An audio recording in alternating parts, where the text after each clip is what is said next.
एक प्रतिनिधि मेरे पास आई, सब आप बहुत सारे आप में से मित्रों से बात होती रहती है, बहुत सारी बातें होती हैं। विषय चल रहा था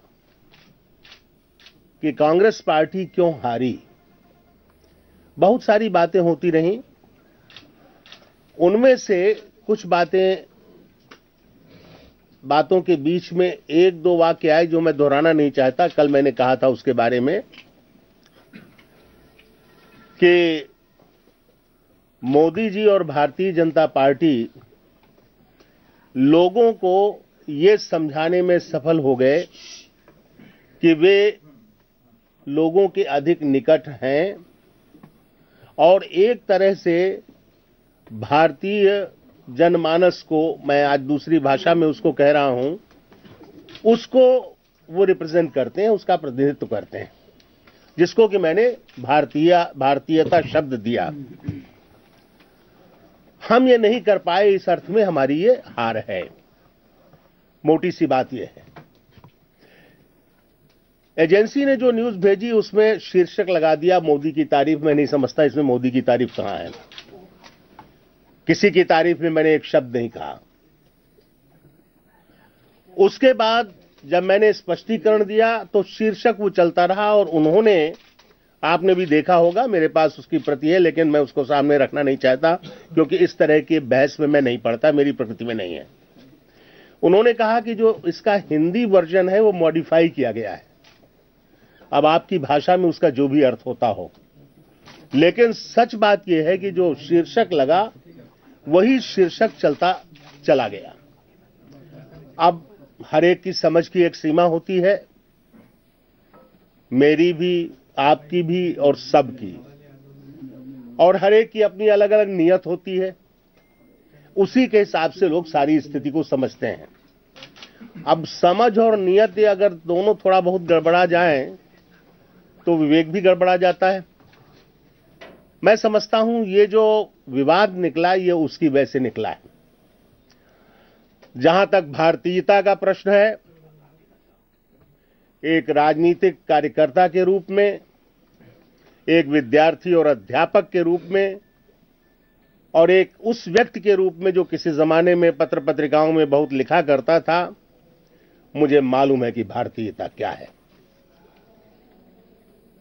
मेरी पहली किताब जब छपी थी निराला की, उसमें देखिए मैंने प्रतीक किसको बनाया है। मैंने गांधी को बनाया है, प्रेमचंद को बनाया है, लोहिया को बनाया है, निराला को बनाया है, जवाहरलाल नेहरू को बनाया है। ये मेरे प्रतीक है। बहरहाल उसकी भी सफाई मुझे नहीं देनी है क्योंकि मुझे किसी से परंपरा, धर्म और भारतीयता का ज्ञान नहीं लेना है, वो कोई भी हो। मैं जानता हूं कि ये क्या है, इस देश की संस्कृति क्या है, इसकी परंपरा क्या है, मुझे इसका पता है। किसी चुनाव में कोई अपनी तस्वीर पेश करके चुनाव जीत जाता है तो इससे वो प्रतीक नहीं हो जाता। ये क्या आ रहा है, मैं देख रहा हूं बहुत जगह, भारतीयता के प्रतीक नहीं है। किसने कहा है कि मोदी भारतीयता के प्रतीक हैं? ये मेरे शब्द नहीं हैं। अपनी अपनी नियत टटोले लोग कि क्यों इस तरह का प्रचार कर रहे हैं। ये बात मैंने कभी नहीं कही। ये देश कांग्रेस और तमाम सारी जो उदात्त परंपराएं हैं उनका देश है और उसमें उनकी भारतीयता है। उन उदात्त परंपराओं में भी कांग्रेस भारतीयता की प्रतीक लगातार रही है, कोई और नहीं रहा है। मैं कभी ये कह ही नहीं सकता। कांग्रेस भारतीय समाज का प्रतिनिधित्व करती रही है। स्वाधीनता का आंदोलन भी इसी परंपरा के हिसाब से लड़ा गया था। पूरा स्वाधीनता आंदोलन सबको समेट करके लड़ा गया था और एक तरह से भारतीय समाज और कांग्रेस एक रही है। यही नहीं, आजादी से पहले कांग्रेस अध्यक्ष को राष्ट्रपति कहा जाता था। किसी भी आप अखबार की रिपोर्ट निकाल लीजिए, कुछ भी निकाल लीजिए, राष्ट्रपति लिखा जाता था। इस तरह से प्रतीक थी। ये तो आजादी के बाद जब सत्ता में कांग्रेस आई, बाकी सारे विवाद और विभाजन और बाकी चीजें उससे पैदा हुई। तो इसको सबसे ज्यादा किसने समझा था? गांधी ने समझा था। गांधी भारतीयता के प्रतीक थे। नेहरू ने समझा था, दूसरे स्वाधीनता सेनानियों ने समझा था, ये कहां से आ जाएगा कि मैं कह दूंगा कि मोदी भारतीयता के प्रतीक है। उनकी परंपरा में तो स्वाधीनता आंदोलन में इक्के दुक्के लोग ही शामिल हुए थे, बाद में सब पार्टियों का जन्म हुआ है। इस तरह की मूर्खता की बात की मुझसे अपेक्षा करना, और अगर किसी ने किसी भी नियत से कोई शीर्षक लगा करके कोई चीज प्रचारित कर दी तो मैं उस पर सिर्फ अफसोस कर सकता हूं और कुछ लोगों की बुद्धि पर तरस खा सकता हूं जिनकी समझ में नहीं आ रहा कि ये सब क्या है। सर, आज खुद अजय माकन ने बेहतर तो ये होता कि आपने क्या कुछ कहा, ये आपकी पार्टी आपसे पूछती, जो कि तरीका है अंदरूनी रूप से, उस पर आप पार्टी को सफाई देते बिना आपसे पूछे। क्या आपसे पूछा गया? और अगर नहीं पूछा गया तो इस पर इतनी तेजी से प्रतिक्रिया देना आपको लगता है कि ये? चलिए, मैं उस पर कोई टिप्पणी वो भूल मैं नहीं करूंगा। आपके खिलाफ कार्रवाई की बात कही गई है, क्या खिलाफ कार्रवाई होगी? कोई बात नहीं है, बहुत लोगों के खिलाफ कार्रवाई हुई है। द्विवेदी जी, सर, क्या आपकी पार्टी में किसी ने आपसे पूछा, आपके बयान पे सफाई मांगी गई है?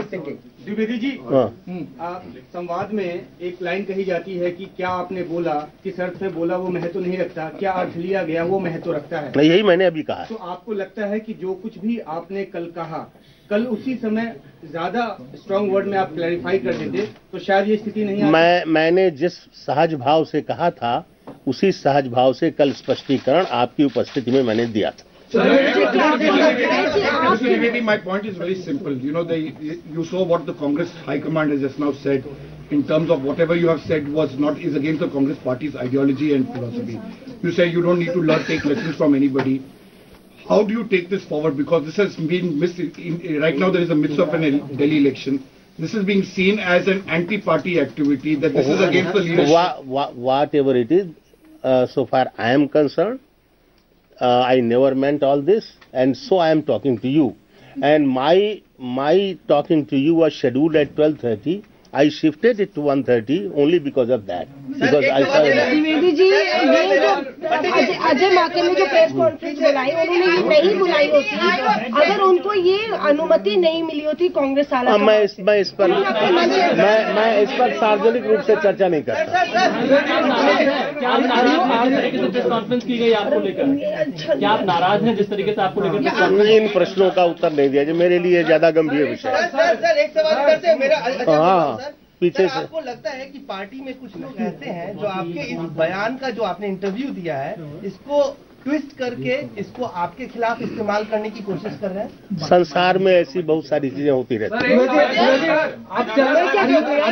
In view of this today's denouncement of you, and also the AICC announced that your thinking is in direct conflict with the party's philosophy and ideology. No, I have already clarified. No, I'm not going to indulge in the argument. I have said what I had to say. US court ने आगे दी है कि RSS को आतंकी संगठन घोषित करना चाहिए। उस पर अभी मुझे और कुछ नहीं कहना। मैं एक सेकंड मैं और कुछ नहीं कहना चाहता। मैंने ये इसीलिए बुलाया था कि वो जो चीज कही गई है गलत है, जो मुझे कहना था मैंने स्पष्ट कर दिया। उसमें तारीफ और ये सारी बात है, उससे मैंने आहत अनुभव किया है। इस तरह का न लिखना चाहिए था, न छपना चाहिए था, बोलना चाहिए था, वो मैंने कहा नहीं था। Not at all. There is not even a single word. Everything has got mixed up because the reporter, the representative of the agency has given a different headline to it. There is nothing like that. क्या अब ये सब कानून के नहीं, perception के मामले होते हैं। जी ने कहा कि पार्टी आला कमान जो है जल्दी ही अनुशासनात्मक कार्रवाई करेगी। क्या पार्टी आला कमान पर मैं टिप्पणी कैसे कर दूं? कमान के सामने अपनी बात रखी, कोई बात नहीं। सर, लेकिन ये कहा जा रहा है कि सोनिया गांधी के सलाहकार और राहुल गांधी के सलाहकारों की लड़ाई है। एक minute, Do you think it would have been better if they would have called you separately and spoken? नहीं, ये मैं पार्टी के अपने बीच की बात नहीं करूंगा। मैंने आज तक कभी किया आपसे। No, that's all. Thank you. Please. Sir,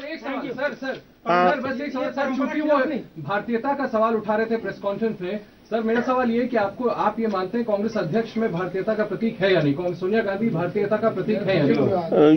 ये इंडिविजुअल सवाल करना ये उसी तरह का काम है जो अभी जिसकी वजह से विवाद हो रहा है। मैंने अभी इंडियन नेशनल कांग्रेस के लिए कुछ कहा है, तो इंडियन नेशनल कांग्रेस का प्रतीक होता है अध्यक्ष। Will you continue in the post? Will you continue in the post? आप इस पर बाद में करें नहीं अपना करें अब इसको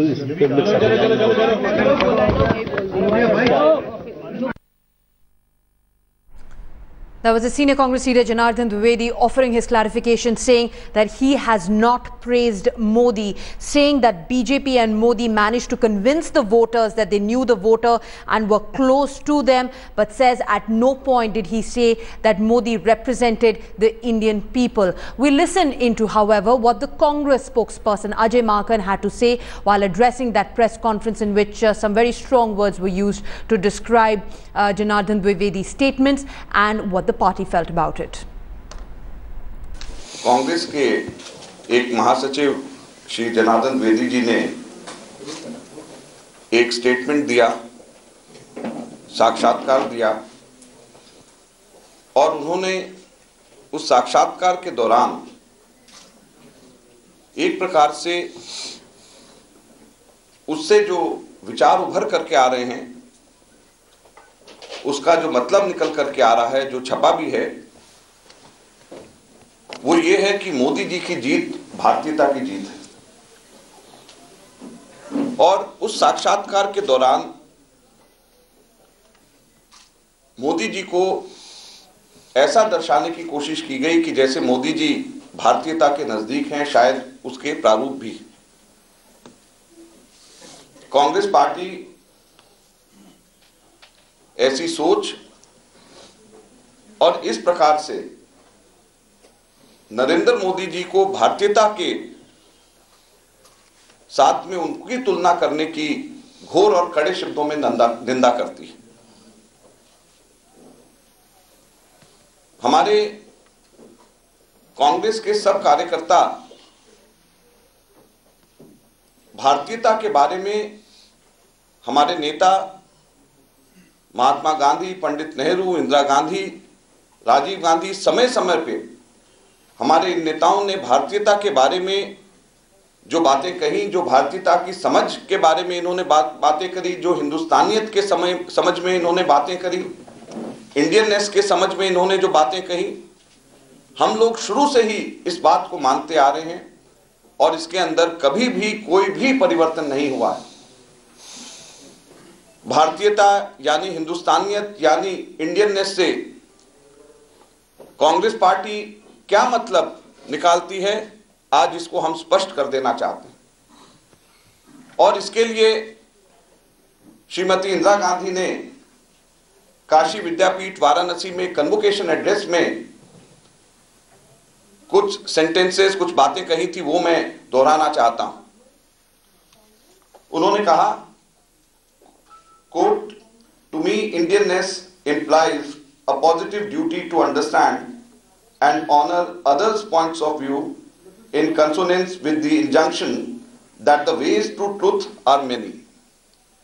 As our ancient books proclaimed, ekam satya viprah bahuda vadanti. Kabir and Nanak pointed out this same truth 500 years ago. Vivekananda and Mahatma Gandhi have shown to us in our own times. यानी श्रीमती इंदिरा गांधी ने कहा कि उनके लिए हिंदुस्तानियत का मतलब एक ऐसे सकारात्मक कर्तव्य से है जो दूसरों को समझे और उनको इज्जत दे। We have Deputy Editor Ashar Khan joining us on the phone line for more on the story. Ashar, Janardan Dwivedi has put his point across as far as his statements to that website is concerned, but he's also in a very veiled way sent out a message to the Congress party and to Ajay Maken as well. He says, I don't need a lecture on Indianness from anybody else. Well, absolutely. The knives are out in the open. We can see that it has now become Ajay Maken versus Janardan Dwivedi in the Congress. So, the last question which was asked to Janardan Dwivedi, it was categorically said that do you think that the Congress president is an icon or a symbol of Indianness? So he said that when I say that the Congress is a symbol of Indianness, it clearly means that not only, it clearly means that the Congress president, because Congress is nothing without the Congress president. So clearly it is backing down of from what Janardan Dwivedi had said. he has backed down, so he's avoided a confrontation right now. But the trouble is far from over as far as this entire internal bickering of the Congress party is concerned. This is coming out to the on the fore. Absolutely. We also have Executive Editor Javed Ansari joining us from our Delhi newsroom for more on this big developing story. Javed, the more the Congress tries to really end this rebellion, the more really it's exposing the rift within. Certainly, this is a very unseemly reflection of the kind of chasm that exists between the new guard and the old guard within the Congress party. Mr. Janardan Dwivedi is a dyed-in-the-wool congressman, a conservative who, you may not necessarily agree with him or his views on a lot of issues, but the fact of the matter is that his loyalty to the Congress is unquestioned. Perhaps Mr. Janardan Dwivedi would have been well advised to have chosen the timing of this interview differently. This comes in the middle of the election when the Congress is up against the BJP and the Congress. His statement could be misconstrued. As also, I'm sure the Mr. Ajay Makan and the others could have exercised restraint, because this public spat does no good to the Congress party or its attempts to try and regain some of the foothold that it once enjoyed in Delhi. But do you think that it reflects badly on the state of affairs within the Congress, considering that the Congress did its press conference first and then Janardan Dwivedi was allowed to make a clarification? Because he did, in that press conference that he addressed just a few moments ago, said that I was scheduled to speak at around 12:30, but he changed the timing of his media interaction to after Ajay Makan had spoken. Yes, certainly this reflects the kind of internal wranglings that are going on within the Congress party, and it also doesn't reflect very well on the command and control structure of the Congress party. Right. The Congress of yesteryears, this would have been absolutely this is something unimaginable. This issue could have been sorted out. Some senior person should have had a quiet word in the ear of both Mr. Makan and Mr. Dwivedi, brought them together, sorted this issue out. This unseemly spat in public will certainly not go down well with people. But the question really, Javed, that even reporters were trying to ask of Janardan Dwivedi is that he's a senior Congress leader. He's been General Secretary for several years now. He's somebody who's believed to have Sonia Gandhi's ear. And considering his stature within the party, a press conference like that and that tone and tenor really being used to describe his statements to that website, what really does it say as far as the internal workings of the Congress is concerned at this point? Well, it doesn't, like I said, it doesn't reflect very well. And there is no denying the fact that Mr. Janardan Dwivedi was once very powerful, enjoyed the ear of the Congress president. Now in the new scheme of things, when there's a generational change, he perhaps feels left out. He's being chafing at the bit, not entirely happy with the way the Congress party is being run or the way its affairs are being managed. But that notwithstanding, all that should, especially coming from a seasoned, dyed-in-the-wool Congress leader like Janardan Dwivedi, should have been sorted out within closed doors rather than public. You have to be in public life very careful, and a person like Janardan Dwivedi doesn't usually speak, and when he speaks, there is an intent to it. Perhaps he ought to have chosen his word a lot more carefully, and certainly the Congress establishment should have dealt with this in a lot more deft manner than rather this sledgehammer approach. This eruption of a public spat doesn't reflect well on anybody. If Ashar is still with us, Ashar, do you feel that it was perhaps the initial clarification by Janardan Dwivedi? Javed, I'll take that question to you. Do you believe that had the initial clarification by Janardan Dwivedi been more forceful, then things would not really have come to what we've seen happen today? Well, certainly, and perhaps one of the reasons which compelled Mr. Ajay Makan to come forward now in his capacity as the head of the media department of the Congress party and rebut that was the fact that this could be misconstrued. Let's not forget, we are in the middle of an election season, right in the heart of the capital, and this kind of a statement which directly or indirectly is seen as being supportive or praiseworthy or praising Mr. Narendra Modi would certainly not go down well with the Congress party's voters, and Mr. Ajay Makan is parroting that campaign. He's also fighting this election, so perhaps that compelled him. But nonetheless, this is an issue that could have been handled in a much more subtle manner and a better manner, and perhaps sorted out behind closed doors. Absolutely, Javed. Thanks very much for getting us that perspective. Is a big story of an internal rift within the Congress party, and we are talking about a very senior leader, Janardan Dwivedi here. We'll be getting you all the political reactions to this developing story.